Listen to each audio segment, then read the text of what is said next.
Voilà, 7 heures du côté de Balin, là-bas, chez Sa Majesté Negou, Jean 2. Et oui, à l'instant, nous allons nous déporter du côté de Yaoundé avec M. Sylvain Piansonneau pour la revue de presse. Messieurs, c'est à vous l'antenne.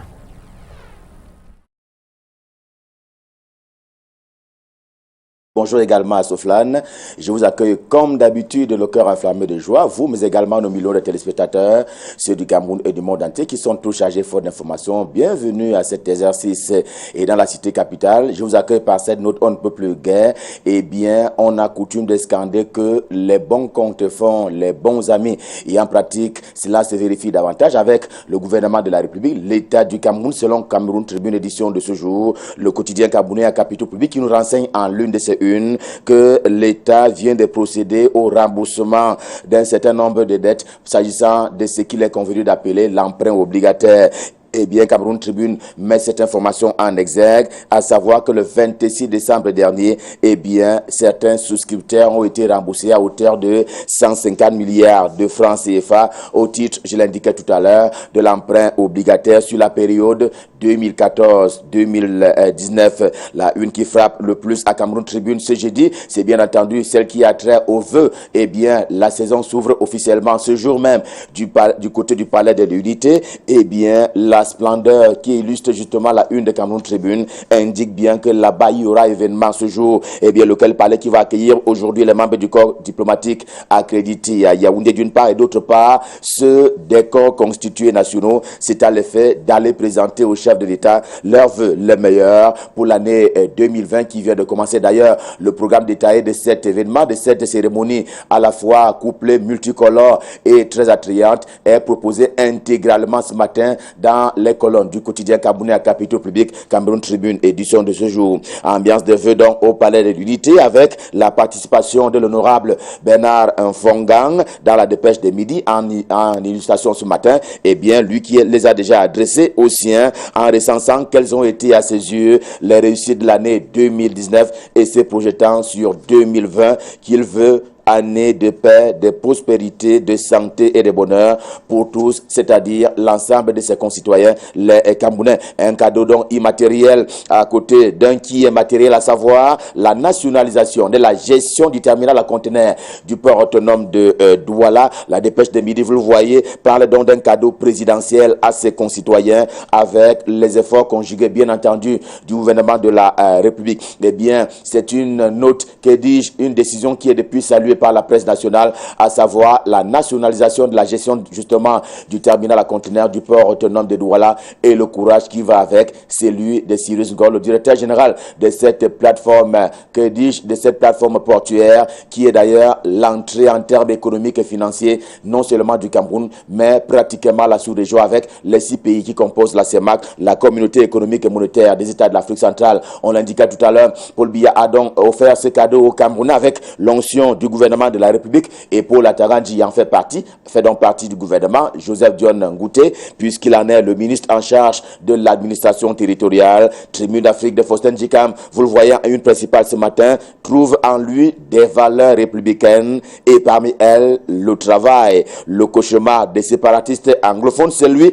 Eh bien, le ministre en charge de l'administration territoriale est donc un homme dévoué, un collaborateur loyal, un patriote avisé. Tribune d'Afrique lui rend pratiquement un hommage ce matin avec un portrait qui est dressé à propos justement de son travail au quotidien et à propos de son impact dans la vie commune, celle du Cameroun. Et toujours dans Tribune d'Afrique, le patron d'ailleurs, directeur de publication de ce journal, comme à l'accoutumée, un éditorial ce matin, et bien un éditorial qui porte sur la souffrance de ce qu'il appelle le petit peuple camerounais. Il manque de tout, dit-il, alors qu'il est souvent utilisé comme bétail politique à cause de cette juxtaposition entre la République et ses gros et petits chats. Et les chats en question, ce sont justement les mauvais gestionnaires de la fortune publique. Voilà donc l'éditorial de Faustin Ndjikam ce matin, bien à l'adresse et à l'encontre des gestionnaires indélicats de la République. Et parmi ceux qui sortent justement du lot, il y a le docteur Manaouda Malachi, le ministre camerounais en charge de la santé publique, rapporte donc l'épervier, le journal de l'Eprocovis nous joue en kiosque ce matin, selon qui il ne se passe pas de jour au ministère de la santé publique sans qu'une action ministérielle et donc gouvernementale ne soit posée en faveur des populations camerounaises et même des étrangers vivant sur le sol camerounais. Le cas le plus frais est d'ailleurs, dit-il, l'inauguration de nouvelles infrastructures à l'hôpital de district de Biémassi, qui est d'ailleurs une référence en matière de soins de santé au Cameroun, puisqu'il a souvent été présenté comme un modèle en matière d'administration de soins, notamment aux patients camerounais portés vers la sous-région. Le journal Baromètre communautaire, tout aussi en kiosque ce matin, croit dur comme fer que l'année 2020 va marquer le début d'une réelle intégration sous-régionale, c'est-à-dire entre les 6 pays qui sont concernés. Et pour accélérer la libre circulation des hommes et de leurs biens, eh bien, le premier semestre de l'année en cours, 2020 s'entend, verra donc fusionner la CEAC à la CEMAC, la communauté économique et monétaire des États de l'Afrique centrale. L'information qui est portée par Baromètre communautaire s'appuie sur le fait que il s'est tenu à Libreville au Gabon une rencontre de laquelle se dégage un parfum de bons et seulement des bons à loi. Eh bien, là-bas au Gabon, il a été décidé un certain nombre de mesures, un train de mesures qui vont donc permettre à la sous-région de s'intégrer davantage, ainsi que l'indique la volonté désormais politique des chefs d'État de la sous-région. Et sur place au Cameroun, la vérité politique, pour parler de ce double scrutin qui est annoncé pour se tenir le 9 février 2020, eh bien, la vérité politique est que les élections législatives et municipales rythment directement ou même indirectement la vie nationale. Tenez, les investitures au sein notamment du RDPC ont fait des frustrations au point où certains élus de ce parti politique ont donc décidé de quitter la baraque communale avant le jour dit, avant le temps. C'est d'ailleurs le cas qui est indiqué par le quotidien Mutation ce matin, celui de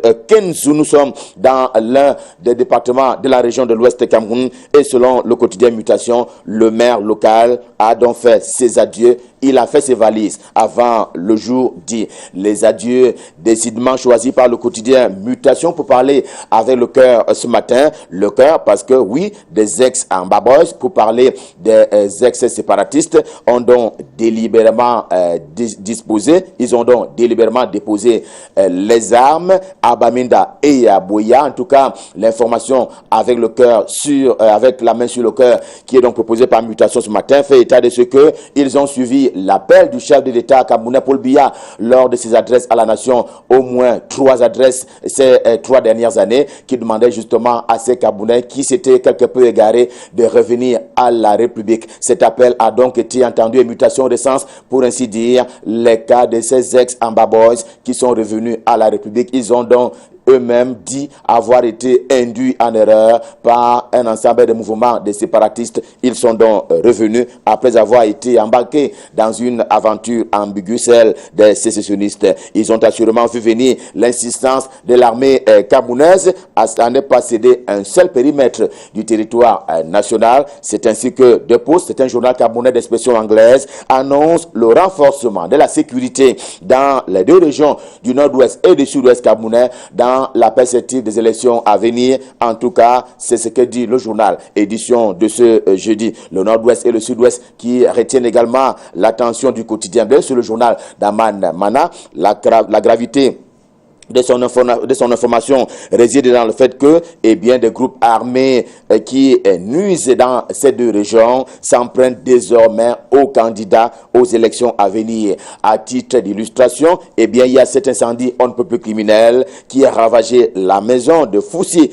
Namekong, qui est par ailleurs député, donc élu de la nation SDF à l'Assemblée nationale et qui est donc porté d'ailleurs à Remplir. Et le journal nous propose justement cette photographie qui montre comment sa maison a été ravagée par les flammes et cela est manifestement dû à un certain nombre de séparatistes qui ne veulent pas que les Camerounais originaires de ces 2 régions fassent acte de candidature à l'occasion de la compétition politique du 9 février 2020. Lui, il ne va pas Remplir. Lui, c'est cet enseignant dont je vais taire le nom volontairement. Eh bien, il est convaincu à Douala d'avoir violé 9 élèves et c'est une affaire qui a été suivie par le quotidien bleu et qui nous livre suivre, bien entendu, les informations en détail s'agissant de cet enseignant. Eh bien, c'est une affaire à tout le moins grave, une affaire donc à suivre et on la suivra en compagnie du quotidien bleu, le jour du jour. Revue de presse Made in Yaoundé, édition de ce jour Stop Fin. Le cœur enflammé de joie, nous vous avons servi. On va prendre rendez-vous pour demain pour le même exercice. Pour le moment, rendons-nous du côté de Douala, la capitale économique du Cameroun, pour y retrouver l'homme à l'adresse particulière, Michael Chiptio, sur place là-bas pour la suite et la fin de la revue de presse. Bonjour Michael, c'est à vous à Douala. Bonjour Ghislain Pierre. Et la suite de la revue ici à Douala avec le quotidien, le messager qui nous reparle des élections législatives et municipales à venir avec cette sorte de péril qui plane désormais sur ce scrutin dans les régions du nord-ouest et du sud-ouest du Cameroun, des bureaux administratifs et locaux d'Elekam incendiés, des villages rasés, une population apeurée, la menace sécessionniste bouleverse l'après-campagne jusqu'à remettre en cause la tenue du double scrutin du 9 février 2020 dans cette partie du pays. Ajouté à cela des candidats d'un parti politique, le SDF notamment, qui sont menacés par des séparatistes appelés justement à retirer leur candidature pour ce double scrutin. Et le gouvernement, pour sa part, renseigne une source sécuritaire citée par le quotidien Le Messager ce jour, a augmenté d'un cran son niveau d'alerte dans cette zone. Hélicoptères de combat, avions de reconnaissance et renforts de soldats.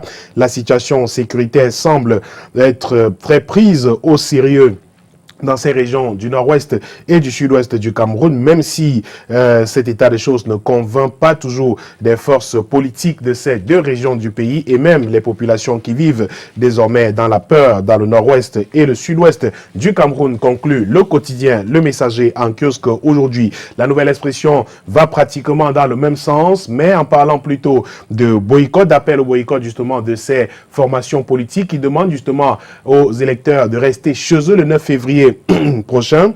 Il s'agit bien du CPP de Kawala, du MRC de Maurice Kamto, mais au-delà du CPP justement, le MRC ne s'est pas contenté de parler de boycott. Il a d'ailleurs déployé sur le terrain des équipes chargées d'aller porter aux populations les raisons de ce boycott, mais surtout d'expliquer aussi aux électeurs pourquoi ce n'est pas la peine d'aller voter le 9 février 2020.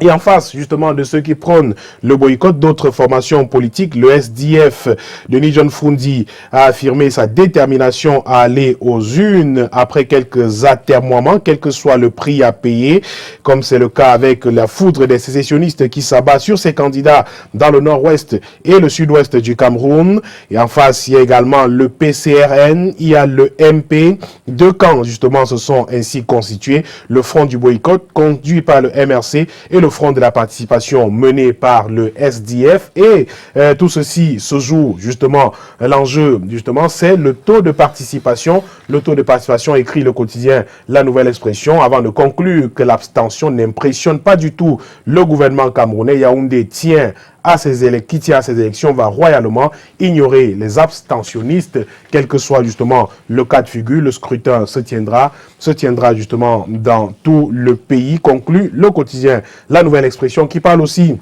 de cette affaire de recrutement des enseignants dans les universités camerounaises et de Jacques Famdongo qui joue désormais à Ponce Pilate en tenant une réunion avec les recteurs des universités d'État. Le ministre de l'Enseignement supérieur a tourné la page de la crise née de la première phase en rejetant la patate chaude au recteur des universités, le ministre d'État, ministre de l'Enseignement supérieur, qui s'est jusqu'ici contenté de justifier les égarements de la première phase de recrutement des 2000 enseignants, a finalement convoqué les recteurs des 8 universités d'État dans ses services pour faire le bilan de cette première étape. À polémique, 3 semaines après le début du sitting des candidats recalés, non pas pour avouer son échec, mais pour préparer la seconde phase.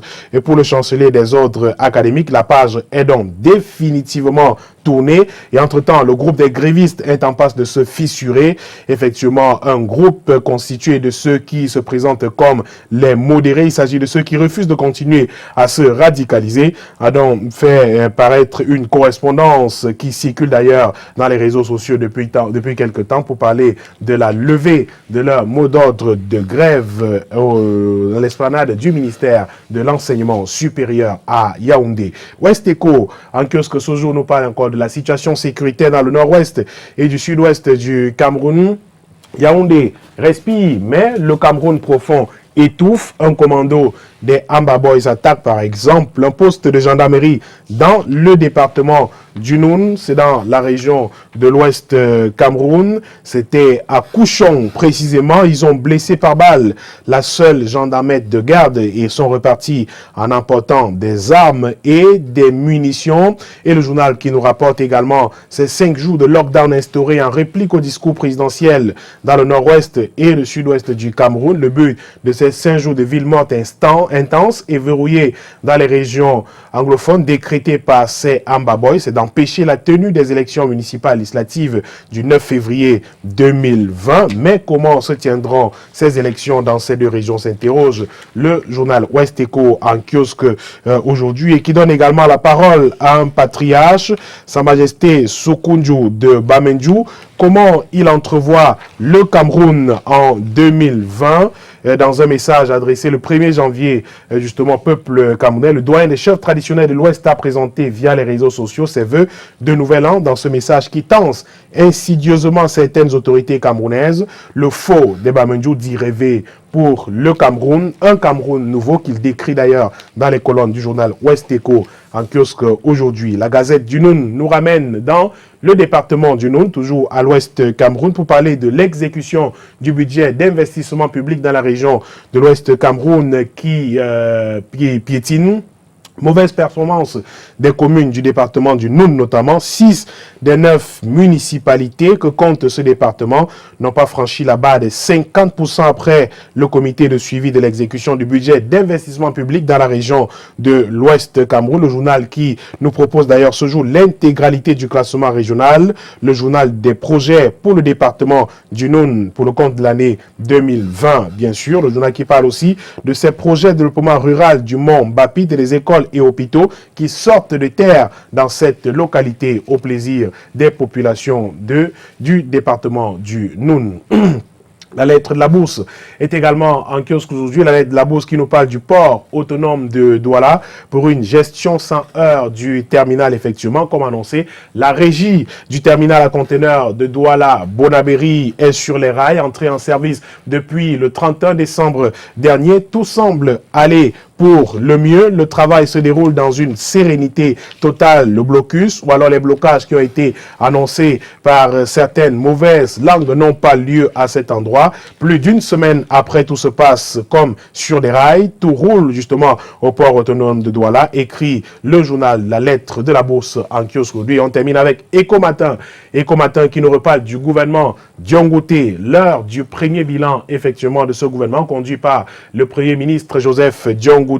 Les mauvais points justement, et en termes de mauvais points, le journal parle de l'essoufflement historique de l'économie dans les régions du nord-ouest et du sud-ouest, de la baisse du budget 2020, l'incertitude sur la CAN 2021, la couverture santé universelle presque à l'abandon, effectivement. Les bons points, pour les bons points, le journal parle de la reprise de la croissance à plus de 4% fin 2019, la loi portant code général des collectivités territoriales décentralisées, l'augmentation significative de la dotation générale de la décentralisation et la mise sous tension du barrage de Memveleux. Le journal Éco Matin qui jette un regard froid sur la première année du gouvernement Diongouté. Les mauvais points et les bons points, c'est donc à lire dans les colonnes de l'hebdomadaire Éco Matin en kiosque ce jeudi.